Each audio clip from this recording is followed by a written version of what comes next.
Okay, Bismillahirrahmanirrahim. So here we are with our next session that is going to be based on the master theorem.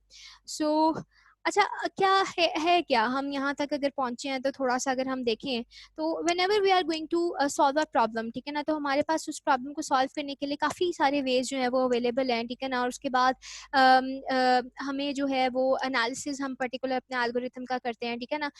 Again एक थोड़ा सा पुराना concept लें तो analysis of algorithm अगर आपसे पूछा जाए कि उसका मतलब क्या है, तो एनालिसिस ऑफ एल्गोरिथम का मतलब ये है कि somehow it is to estimate the complexity in asymptotic sense, ठीक है ना, कि हम लोग अपने एल्गोरिथम की कॉम्प्लेक्सिटी को फाइंड आउट कर रहे हैं in the sense of asymptotic notations या with the help of asymptotic notations, ठीक है जी। तो अच्छा फिर करते कराते हम क्या आए कि हमने देखा कि हमारे बहुत सारे एल्गोरिथम जो है वो रिकर्सिव नेचर के हमारे पास आ रहे हैं। रिकर्सिव नेचर से क्या मुराद है कि वो डिवाइड एंड कॉन्क्वर की स्ट्रैटेजी को यूज कर रहे हैं, और इसके अलावा हमने उसके अंदर क्या चीज देखी है कि वो एल्गोरिथम जो है वो रिकर्सिव कॉल्स करता है। रिकर्सिव कॉल का क्या मतलब है कि वो अपने आप को बार बार मुख्तलिफ किस्म की इनपुट्स के लिए, कभी सेम इनपुट या कभी डिक्रीजिंग इनपुट या कभी डिविएंट इनपुट के लिए जो है वो बार बार अपने आप को कॉल कर रहा होता है, ठीक है जी। तो इस तरह की जितनी भी प्रॉब्लम्स हैं वो नॉर्मली हमेशा कैसे सॉल्व होती हैं, वो हमेशा सॉल्व होती हैं कि एक बड़ी प्रॉब्लम जो है वो सब प्रॉब्लम्स में आगे डिवाइड होती है with the smallest size of input, और करते कराते वो अपनी जो बड़ी प्रॉब्लम है उसको सॉल्व आउट करते हैं, ठीक है ना। सो अच्छा, अब ये क्या नेचर थी? रिकरेंस नेचर थी। इसको हमने इस तरह के रिलेशंस को क्या नाम दिया? हमने रिकरेंस रिलेशन का नाम दिया। हमने क्या कहा कि इस रिकरेंस रिलेशन को सॉल्व करने के लिए हमारे पास जो है वो डिफरेंट मेथड्स होते हैं, जिसमें से लेट्स सपोज कि हमारे पास रिकरेंस ट्री मेथड होता है, सब्स्टिट्यूशन मेथड होता है, there is another method variable method भी होता है जिसमें वेरिएबल्स को चेंज करते हैं, लेकिन we are not up to that. और then there is a most popular one that is called the master method, ठीक है जी।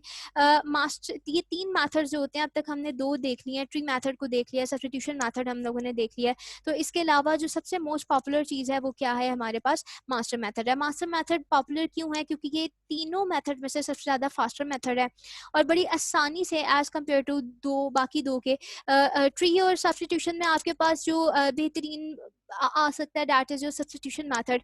लेकिन जितने भी एक पॉइंट आपने याद रखना है फॉर योर एमसीक्यूज कि आपके जितने भी पर्टिकुलर रिलेशंस बनते हैं, रिकरेंस रिलेशंस बनते हैं, वो तमाम के तमाम आप किसके थ्रू सॉल्व कर सकते हो? अपने सब्स्टिट्यूशन मेथड के थ्रू सॉल्व कर सकते हो। But when you are going to come on the master method, then there are some kind of recurrence relations जिनके ऊपर कंस्ट्रेंट आ जाती है कि उसको आप मास्टर मेथड के थ्रू जो है वो सॉल्व नहीं कर सकते हो। But still master method is the popular one. क्यों? क्योंकि ये फास्टेस्ट मेथड है as compare to substitution method. क्यों ये फास्टर मेथड है? क्योंकि सब्स्टिट्यूशन में आपको एक एक जो है वो हर एक की कॉम्प्लेक्सिटी यानी कि इक्वेशंस को सॉल्व करना पड़ता है, और आपको एट दी एंड जो है वो फंक्शन की कॉम्प्लेक्सिटी को फाइंड करते हो आप, ठीक है। लेकिन मास्टर मेथड जो है वो फास्टेस्ट मेथड है to find the time complexity of any function, not any function, particularly specified function. और ये अंडरस्टैंडिंग में भी ईजी है, और पर्टिकुलरली आप इसको ईजीली अप्लाई भी कर सकते हो, ठीक है। So again there are two kind जो हम डिस्कस करेंगे। Okay, so over here we are going to see the master theorem for two popular functions, जिसमें से एक को हम decreasing function देखेंगे, जैसे कि n-1 टाइप्स जो हमने देखी थी जिसमें डिक्रीज हो रही होती है ना हमारी इनपुट। अगर 5 है तो वो 5 के बाद 4 हो जाएगी, 4 के बाद 3 हो जाएगी, ये डिक्रीज हो रही है। देन हम लोग मास्टर थ्योरम को डिवाइडिंग फंक्शन से देखेंगे, जिसमें हमारी पूरी हाफ हाफ यानी कि हाफ हाफ डिवाइड हो रही होती है हमारी इनपुट। 8 की 4 हुई, 4 की 2 हुई, ठीक है ना, you know this kind of things. अच्छा, सो अगर आप थ्योरम्स को देखते हो तो there are different kind of definitions जो कि आपकी क्यूरी बुक पे या फिर नोट्स पे जर्नली लिखी होगी। We are going to see it in a simpler way. कोशिश करेंगे कि हम सिंपलेस्ट मेथड के थ्रू जो है वो इसको लर्न कर सकें। तो अगर आप यहाँ पर देखो तो इसमें क्या लिखा हुआ है, let me use my annotation over here with a different color.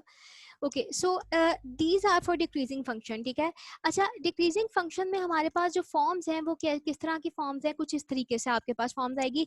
अच्छा, ये जितनी चीज़ें यहाँ पर आपकी लिखी हुई हैं हम ऑलमोस्ट उसके जो है वो यू नो देख चुके हैं सब्स्टिट्यूशन मेथड से, ट्री मेथड से, वो तमाम रिकरेंस रिलेशन जो है वो सॉल्व करके हम देख चुके हैं। लेकिन कहने का मकसद ये है कि somehow decreasing function is going to seem like this, ठीक है। Sum of the value is going to decrease, ठीक है ना।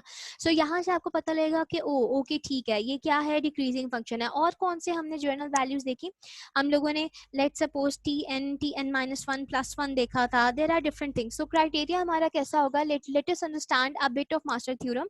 इसको प्रैक्टिकली इस तरह की, जनरली आपको पता होगा कि थ्योरम्स में वो प्रूफ्ड होते हैं, ठीक है। और हमारे पास जो उसकी लास्ट में एक मतलब थ्योरम्स निकलते हैं, उसको हम लर्न करके अपने डिफरेंट इक्वेशंस में या डिफरेंट फंक्शन में यूज करके अपने आंसर्स को जल्दी गेट कर सकते हैं। So some things are already proved, उसको आपको दोबारा प्रूव करने की जरूरत नहीं पड़ती।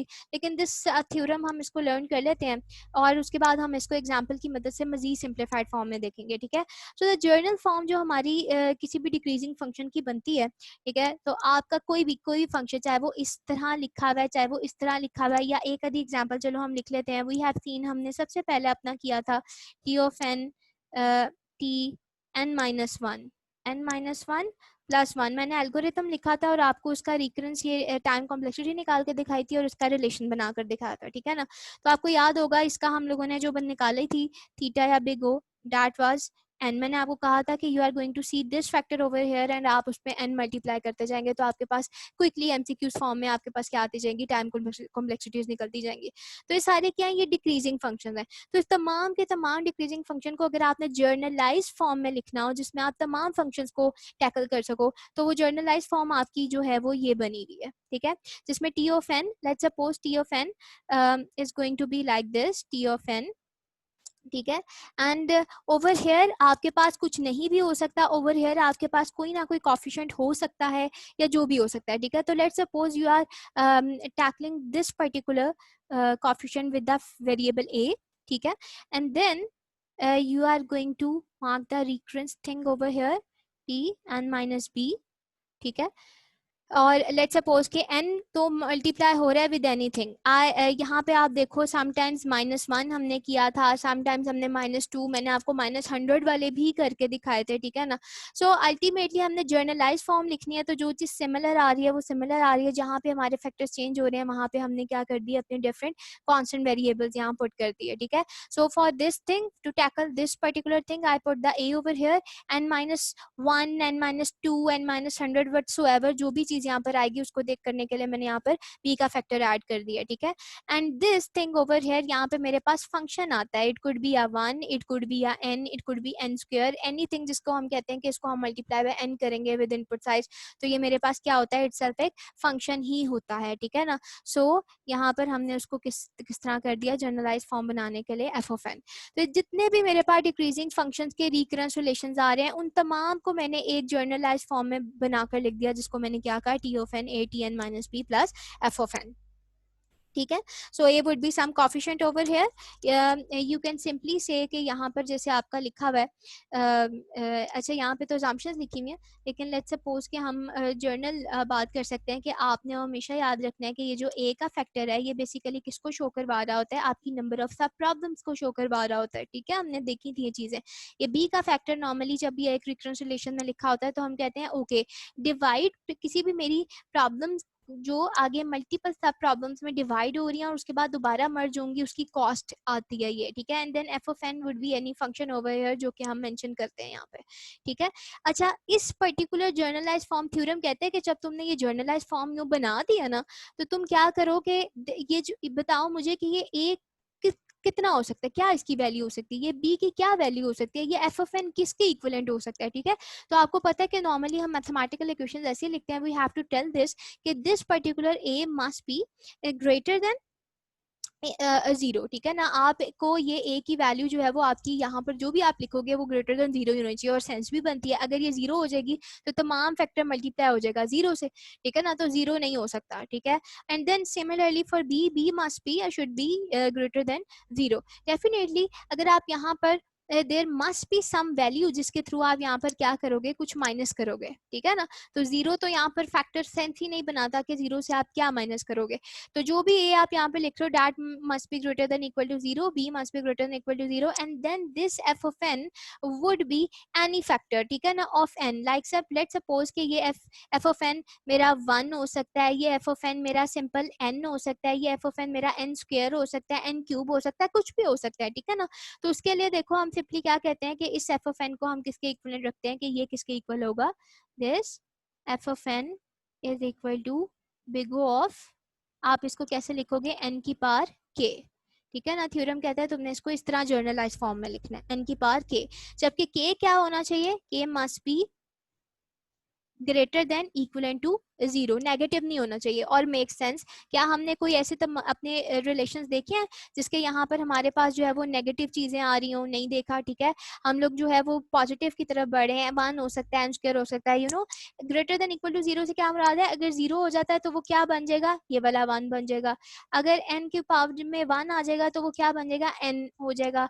अगर एन की पावर में टू आ जाएगा तो वो क्या बन जाएगा, एन स्क्वायर आ जाएगा। और मीन वाइल जितने भी चलते जाएंगे डिक्रीजिंग फंक्शन में, नॉर्मली हम इसी के अराउंड जो है वो घूम रहे होंगे, ठीक है। तो ये मैंने क्या लिख दी, एक जर्नलाइज फॉर्म लिख दी, होपफुली आपको जो है वो इसकी क्या आ गई होगी, समझ आ गई होगी, ठीक है। तो ये हमारी क्या थी, एक अजम्पशन थी। हम कहते हैं कि अगर अगर हम इस पे आ चुके हैं, लेट्स सपोज कि हमने अगर ये जर्नलाइज फॉर्म लिख लिया है, तो हाँ, इस तरह के जितने भी रिकरेंस रिलेशन आएंगे, जब तुम उनको क्या करोगे, सॉल्व करोगे, तो तुम्हारे पास तीन तरह के केसेस जो हैं वो प्रोड्यूस हो सकते हैं, ठीक है। कौन से तीन तरह के केसेस हैं, थोड़ा सा हम नीचे कर लेते हैं। कौन से तीन तरह के केसेस है, जर्नलाइज फॉर्म आपको समझ आ गई है, ठीक है। केस केस वन जो है वो आपका क्या है, लेट्स सपोज कि आपका case one less than one है। अच्छा, लेस देन, क्योंकि लेस देन में चला जाता है, इसको हम थोड़ी देर बाद देखते हैं, ठीक है ना। हम सबसे पहले अपना फैक्टर देख लेते हैं केस टू और केस थ्री का, फिर हम केस वन पे आएंगे, ठीक है जी। इसको ऊपर करते हैं। So let us see our case 2 first. Let us see our case 2 first and case 3, then उसके बाद हम case 1 पे मूव करेंगे। अच्छा, case 2 कहता है, let's suppose हमारी जर्नलाइज जो फॉर्म थी वो हमारी क्या थी, यहाँ पे भी हम दोबारा लिख लेते हैं अपनी जर्नलाइज फॉर्म को, इधर लिख लेते हैं, ठीक है। जर्नलाइज फॉर्म कहती है, जर्नलाइज फॉर्म थी T of N anything like A, अब आपको याद हो गया होगा टी, और मेरे पास डिक्रीजिंग फंक्शन के लिए है तो it would be N B, कोई कोई भी चीज यहाँ पर आ सकती है, let's say B, and that would be my F of N, ठीक है। और इस पर्टिकुलर पार्ट से, ये जो एफ ऑफ एन मैंने यहाँ पर लिखा है, इस पर्टिकुलर पार्ट से हमने एसिम्पटोटिक फंक्शन मिलता है, ठीक है ना। कोई भी फंक्शन हो सकता है पार्ट में आगे, बिग ओ ऑफ एन या पर्टिकुलर, ठीक है। केस हमारे पास जो टू है वो कहता है, लेट सपोज अगर आपकी ए की वैल्यू जो है वो वन हो जाती है, ठीक है। मैं आपको एग्जांपल्स के थ्रू भी बताऊंगी कि इस ए की वैल्यू वन का क्या मतलब है, एक बल्कि यहाँ पे लिख ही लेते हैं, ठीक है। लेट सपोज मैंने यहाँ पे दो फंक्शन लिखे, is equal to, let suppose मेरे पास टी एन माइनस वन, जो मैंने अभी ऊपर भी लिखा है आपके पास, प्लस वन है, ठीक है। और किस तरह के हमने किए, लेट सपोज मेरे पास जो है वो T N minus one plus N का स्क्वायर आ जाता है, ठीक है। इस तरह के मैंने रिकरेंस रिलेशन सॉल्व किए हैं, ठीक है। इस तरह के रिकरेंस रिलेशन में और ये मेरे पास क्या है, ये मेरे पास जनरलाइज फॉर्म है। लेट्स सपोज ए वन है, देखो यहाँ पे कुछ नहीं है तो ए की वैल्यू क्या होगी, डेफिनेटली वन होगी, ठीक है। तो केस टू कहते हैं कि अगर तुम्हारे पास ए की वैल्यू वन आ जाती है, ठीक है, तो देन आपका जो पर्टिकुलर रिकरेंस रिलेशन है, जो भी आपका एफ ऑफ एन में होगा, वो आप क्या कर दोगे, अपने एन से मल्टीप्लाई कर दोगे, ये आपका केस टू कहता है, ठीक है। तो let's suppose if A is equal to one, तो हम क्या कह रहे हैं, जो भी आपका एफ ऑफ एन में होगा, एफ ऑफ एन में मेरे पास क्या है, अगर इस एग्जांपल के तौर पर देखें तो एफ ऑफ एन में ये वन बनता है, एफ ऑफ एन में ये एन स्क्वायर बनता है। तो केस टू कहता है कि अगर तुम्हारी ए की value is equal to one आ रही है, तो जो भी तुम्हारे एफ ऑफ एन में होगा वो तुम क्या कर दो, एन से मल्टीप्लाई कर दो। तो मेरे एफ ऑफ एन में क्या है, let's suppose I am going to write it as this thing, क्या कहता है, एफ ऑफ एन में जो कुछ भी है उसको तुम क्या कर दो, मल्टीप्लाई बाय एन कर दो। मैं आपको सिंप्लीफाइड फॉर्म में समझा रही हूँ। तो अगर हम देखें तो इसको आप ऐसे भी लिख सकते हो, big of F of N आपका क्या है, you need to consider is, अभी आपके पास जर्नलाइज फॉर्म है, सी जर्नलाइज फॉर्म है, जर्नलाइज फॉर्म में आपने इसको क्या कंसीडर किया था, एन की पावर के कंसीडर किया था। तो एफ ऑफ एन की क्या है आपके पास, एन की पावर के है, और उसके साथ अगर आप multiply by factor of N करते हो, तो I am going to simplify it, write at it as N N, और इसको आप एक सिंप्लीफाइड फॉर्म में कैसे लिख सकते हो, ओ एन के, और यू नो कि दो बेसिस आपस में मल्टीप्लाई हो रही हो तो पावर्स क्या हो जाती हैं, ऐड हो जाती हैं, ठीक है, k plus 1, ठीक है। so if case 2 would become as कि anything if your a is equal to 1, then you can write your particular time complexity as this, ठीक है। और सिंपली आप इसको किस तरह लिख सकते हो, ऐसे लिख सकते हो जैसे मैंने यहाँ पर आपको लिख कर दिखाया। तो अगर मैं आपको साथ ही इसको सॉल्व भी करके दिखा दूं, जो कि थोड़ा सा लंबा हो जाएगा, लेकिन चलो साथ साथ सॉल्व कर लेते हैं ताकि समझ आ जाए। देखो फॉर एग्जांपल अगर आप इसकी ये वाली एग्जांपल लेते हो, ठीक है, t(n-1), इसमें मेरे ए कहाँ पर है, इसमें ए जो है वो ये है, a इज इक्वल टू 1, ठीक है। b क्या है, b भी अल्टीमेटली ये है, ठीक है। और आपका एफ ऑफ एन क्या है, आपका एफ ऑफ एन यहाँ पर ये है n की स्क्वायर है, ठीक है, सेपरेटली नहीं मैं लिख रही। तो here a is equal to 1 और F of N is n square. तो क्योंकि आपका a इज इक्वल टू 1 है, ठीक है, और यहाँ पर आपका ये जो सेपरेटली लिखो कि एफ ऑफ एन आपका जर्नल फॉर्म क्या थी, ध्यान से देखना, एन के थी ना, ठीक है। तो यहाँ पे k की वैल्यू क्या है, यहाँ पे k की वैल्यू आपकी 2 है, ठीक है। सो यू कैन से कि आपका a जो है वो इज इक्वल टू क्या है, 1 है, और आपकी k की वैल्यू क्या है, आपकी k की वैल्यू 2 है। तो दस by applying the master theorem of case 2, we get the t of n, function t of n for this particular recurrence relation as t of n is equal to big O of n cube, ठीक है। कैसे निकला ये देखो, अगर आपका recurrence relation ऐसा हो जिसमें a की वैल्यू 1 हो और फंक्शन जो है वो आपका पास कुछ भी हो, लेकिन आप उसको एन के की फॉर्म में देखोगे, तो what you are going to say, just multiply, क्या है आपका फंक्शन, आपका फंक्शन जो भी है यहाँ पे एन स्क्वायर है ना, just multiply your F of N with the factor of N, that's it. तो जब आप अपने एन स्क्वायर को मल्टीप्लाई बाय एन करोगे, यानी कि मल्टीप्लाई बाय एन करोगे, तो ये आपका क्या बन जाएगा, ये आपका एन की क्यूब बनेगा, ठीक है, and that would be your time complexity, ठीक है। सो ये आपकी एक सिंपलेस्ट सी क्या थी, एग्जांपल थी, ठीक है। होपफुली आपको ये चीज जो है वो समझ आ गई होगी। Okay, so in case 2 we were saying like if a की वैल्यू, यानी कि यहाँ पर जो वैल्यू है वो क्या है, इज इक्वल टू 1 आ जाती है, तो आपने जो मेथड अप्लाई करना है वो आपका केस 2 के अकॉर्डिंग होगा। लेकिन लेट्स सपोज कि अगर आपकी a की वैल्यू जो है वो क्या आ जाती है, ग्रेटर देन 1 हो जाती है। अच्छा, अब ग्रेटर देन 1 की एग्जांपल में मेरे पास क्या आ जाएगी, हमने ये भी देखी हुई है। Let's suppose my t of n is equal to 2tn-1, 2tn-1 plus n square, it could be anything over here, ठीक है, कुछ भी हो सकता है। बट यहाँ पर क्या है, मेरे पास 2 है। अब ये देखो a की वैल्यू 2 है, विच मीन्स कि इट इज ग्रेटर देन 1, तो मेरा कौन सा केस अप्लाई होगा, मेरा केस 3 अप्लाई होगा, ठीक है। केस 3 क्या कहता है कि आपने क्या करना है, एक ए की पावर एन की फॉर्म बन रही है, ठीक है ना। यहाँ पर आपके पास देखो ना, ये जो भी आपका पर्टिकुलर आएगा यहाँ पर, वो आपको कहता है कि t of N is equal to, आपके पास क्या होगा, ए की पावर एन की फॉर्म बनेगी। अच्छा, so if your a is greater than 1, तो you can write it as a की पावर n, ठीक है। आपकी जो भी पावर होगी आप उसको ए एन कर दें, और उसको किससे मल्टीप्लाई कर दें, अपने एफ ऑफ एन से। एफ ऑफ एन आपके पास क्या है, एन के है, ठीक है। So this would be somehow अभी मैं समझाती हूँ कि ऊपर तो इस तरह नहीं लिखा हुआ, तो ये क्या है आपकी, देखो जो भी पर्टिकुलर आ रहा होता है यहाँ पर, वो आपका समहाउ कोई भी वैल्यू आप ले लो। लेट्स सपोज 2t, मैं आपको सिंपलेस्ट वन लेकर चलती हूँ, ठीक है, जैसे हमने किया था पीछे जो सॉल्व किए थे, 2tn-1 प्लस 1, ठीक है। और हमने क्या देखा था, 3 भी हो सकता था, 3tn-1 प्लस 1, ठीक है, सिंपलेस्ट वन। अब ये जो आप देख रहे हो, ये आप देखो मैं कहना क्या चाह रही हूँ आपके, n-1 प्लस स्टक n, ठीक है, या फिर n स्क्वायर, ठीक है।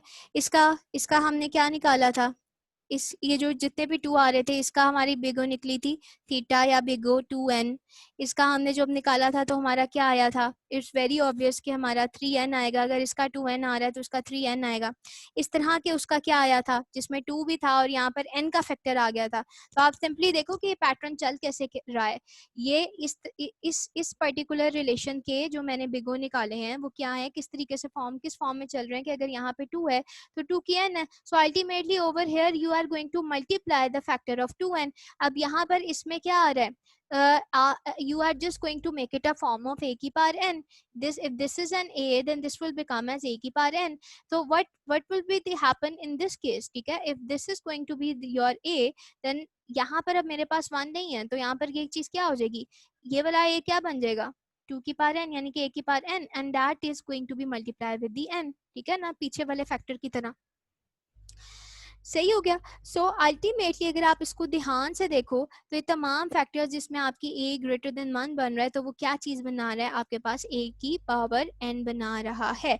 And ultimately you are going to multiply it with your function. In case अगर यहाँ पर आपके पास 1 के अलावा क्या आ जाता है, कोई n का फैक्टर आ जाता है, n स्क्वायर आ जाता है, what ever would be the value, तो उसको हम सिंपली क्या कर देंगे, मल्टीप्लाई कर देंगे। तो अगर सिंपलेस्ट फॉर्म में हम इसकी बात करें तो हम क्या बात करें, हमने कहा कि ये बेसिकली क्या बना रहा है, ये बेसिकली अगर आपका a इज ग्रेटर देन 1 आता है तो ये बेसिकली क्या फॉर्म बना रहा है, ये a की पावर n की फॉर्म बनाएगा, ठीक है। और आप इस a की पावर n को किससे मल्टीप्लाई कर दोगे, f ऑफ n से मल्टीप्लाई कर दोगे। और f ऑफ n आपका क्या है, मैंने पीछे आपको बताया, that would be the n की पावर k, ठीक है ना। तो ये बेसिकली इसको शो करवा रहा है। लेकिन अगर आप एक अपने एक्चुअल थ्योरम में देखो तो एक्चुअल थ्योरम क्या कहता है, एक्चुअल थ्योरम कहता है कि केस 3 कहता है बेसिकली कि what would be my condition like n I am not simply n, I am n divided by b। और फिर मुझे किससे मल्टीप्लाई करो, f ऑफ n से मल्टीप्लाई करो, विच मीन्स n की पावर k से मल्टीप्लाई करो। अच्छा अब ये क्या बात है, ठीक है। हमने तो ये वाले फैक्टर्स देखे हैं जिसके में क्या आ रहा है, ये n minus one, n minus one, n minus one आ रहा है, ठीक है। बट यू रिमेम्बर कि हम लोगों ने ये भी देखा था कि लेट्स सपोज कि अगर n माइनस वन के अलावा अगर कुछ और हो जाता है, जैसे n माइनस टू हो जाता है, n माइनस थ्री हो जाता है, ठीक है। लेट्स सपोज कि यहाँ पर मेरे पास क्या आ जाता है, n माइनस टू आ जाता है n माइनस वन के अलावा, ठीक है। सो यहाँ जो फैक्टर बढ़ेगा वो डेफिनेटली आपका डिवाइडेड बाय ये b का फैक्टर आ रहा है ना, तो that is going to be affect as show the effect over here, ठीक है। सो पहले क्या था, जब तक n माइनस वन था, क्योंकि वन का फैक्टर कुछ शो नहीं करवाता था, ठीक है ना, तो ये आपके पास क्या फॉर्म बन रही थी, ये फॉर्म बन रही थी। लेकिन लेट्स सपोज अगर आपका रिकरेंस रिलेशन जो है कुछ इस तरीके से आ जाता है जिसमें n माइनस वन के बजाय n माइनस टू या व्हाटसोएवर एनी वैल्यू, b की एनी वैल्यू यहाँ पर चेंज हो रही है, तो आपने क्या देखना है कि ओके a की वैल्यू क्या है, a इज ग्रेटर देन 1 है, कौन सा केस लगेगा, केस 3 लगेगा। किस फॉर्म में होगा, big of function into a की पावर n डिवाइडेड बाय मेरे b का फैक्टर, ठीक है। तो इसी पर्टिकुलर थिंग को हम कैसे लिख सकते हैं सिंप्लीफाइड फॉर्म में, बिग ऑफ क्या होगा, फंक्शन, फंक्शन क्या है बेसिकली n k है, that is going to multiply with the a की power n divided by b, y divided by b, क्योंकि it's not just n minus one over here, ठीक है। तो ये आपका क्या हो गया, चेंज हो गया। तो होपफुली आपको जो है वो इस पर्टिकुलर सिंपलेस्ट मेथड की समझ आई होगी। अब अगर हम अपने मास्टर थ्योरम ही की बात करते हैं, और मास्टर थ्योरम में हमने देखा कि एक जर्नल फॉर्म हमने बनाकर देखी, और जर्नल फॉर्म जब हमने बनाई, let me a bit scroll a bit,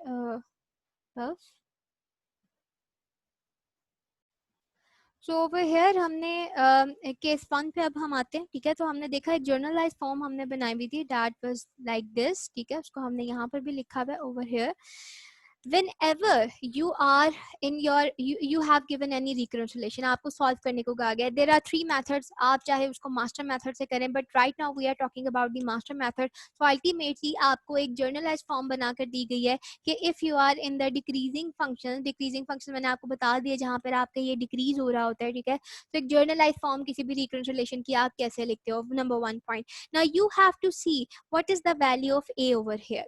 सो अगर आपकी वैल्यू ए की यहाँ पर ग्रेटर देन 1 आ जाती है, देन इट मीन्स के आप डेफिनेटली यहाँ पर किसी केस पे होगे। कौन सा केस होगा, वो आपका केस 3 होगा, हमने देख लिया ये। अगर आपकी यहाँ पे ए की वैल्यू इक्वल टू 1 आ जाती है, तो आपने कौन से केस की बात करनी है, आपने केस नंबर 2 की बात करनी है, ठीक है ना। और उसका भी जो है वो पर्टिकुलर अपना एक फंक्शन है, उसके अकॉर्डिंग आप अपना आंसर विदाउट एनी कैलकुलेशन निकालोगे। अगर ये ए की वैल्यू आपकी क्या होती है, लेस देन 1 होती है, ठीक है, तो फिर आपका कौन सा केस अप्लाई होगा, आपका केस अप्लाई होगा केस 1 का, ठीक है। केस 1 क्या कहता है कि अगर ए की वैल्यू लेस देन 1 है, मतलब लेट सपोज कि अगर मेरे पास कोई ऐसा रिकरेंस रिलेशन आ गया, लेट सपोज टी एन, और वो क्या है, यहाँ पर 0.5 दिया हुआ है। अब आप ये 0.5 देखो, ये क्या है, let suppose 0.5, just a second, यहाँ पे हम लिखते हैं 0.5 t N minus one properly, ठीक है जी, प्लस एन। अब ये एक रिकरेंस रिलेशन है, ठीक है। इस पे मेरे पास ए की वैल्यू कौन सी है, दिस वन। ए की वैल्यू क्या है, ए की वैल्यू लेस देन माना, तो जब भी लेस देन माना होगी मुझे कौन से केस की तरफ जाना है, मुझे केस 1 की तरफ जाना है। केस 1 कहता है कि जब तुम्हारी ए की वैल्यू लेस देन होगी तो तुम्हारा टाइम कॉम्प्लेक्सिटी फंक्शन क्या होगा, simply equivalent to function f of n के इक्वल होगा। जैसे आपका क्या निकल जाएगा, p of N would be equivalent to properly f of n, and that f of n is basically big O of n k। ठीक है जी। तो whenever you are going to see this kind of function, चाहे आपके पास master theorem दिया हुआ या नहीं दिया हुआ, you can easily compute that. ठीक है, कैसे आप इजीली कंप्यूट कर सकते हो, आपने देखा कि अच्छा यहाँ पर वैल्यू क्या है, लेस देन वन है, तो जस्ट आप इसका डायरेक्ट जो बिग ओ वो कैसे लिखोगे, see over here what is your N K, it's simply N, N one. ठीक है जी। तो आप एन वन लिखो या ना लिखो, that's your direct computation of your particular reconciliation. ठीक है, अगर आपके पास यहाँ पर जो है वो कोई फैक्टर आ गया, like let's suppose, let me change the colour again ताकि हम दूसरा कर सकें। यहाँ पर आप 0.5 के बजाय क्या आ गया आपके पास, कोई वैल्यू आ गई है, लेट्स सपोज कुछ भी नहीं लिखा हुआ, 1 लिखा हुआ है, ठीक है ना, या लिखा हुआ है या कुछ भी नहीं लिखा हुआ, ठीक है ना, तो वो किसके लिए इक्विवेलेंट होगा, वो 1 होगा। तो यहाँ पर आपका कौन सा लगेगा, केस 2 लगेगा। अगर आप मास्टर थ्योरम के थ्रू नहीं भी देखना चाह रहे हो तो आपने सिंपली क्या करना है, you are going to multiply this thing with your f of n। f of n आपका क्या है, n k है, and this is going to be multiply with direct n, that's it। और अगर इसी एग्जांपल को हम देखें तो इधर मेरा n k क्या है, n की पावर 1 है, तो इसका जो डायरेक्ट आंसर होगा वो आपका सिंपली क्या हो जाएगा, direct answer o n square हो जाएगा। ठीक है जी, सॉरी राइटिंग कुछ ज़्यादा ही ऑफ हो रही है, सही। एंड बट इफ अगर यहाँ पे 1 भी नहीं लिखा होता तो फिर हमारे पास क्या चीज़ आ गई, अगर यहाँ पे 1 भी नहीं लिखा होता, समथिंग लाइक 2 लिखा होता है, ठीक है, तो इट मीन्स कि आपकी ए की वैल्यू क्या है, ग्रेटर देन 1 है, तो इसका मतलब आपका कौन सा केस अप्लाई होगा, केस 3 अप्लाई होगा। और केस 3 क्या कहता है, केस 3 कहता है you have to just give me the power of A, ठीक है ना, लाइक ए एन ओवर, अगर वहां पे 1 है तो just it would be like simply n, ठीक है, nothing else, a n, and that is going to be multiply with the function, function क्या है मेरा, एन के है, दैट्स इट।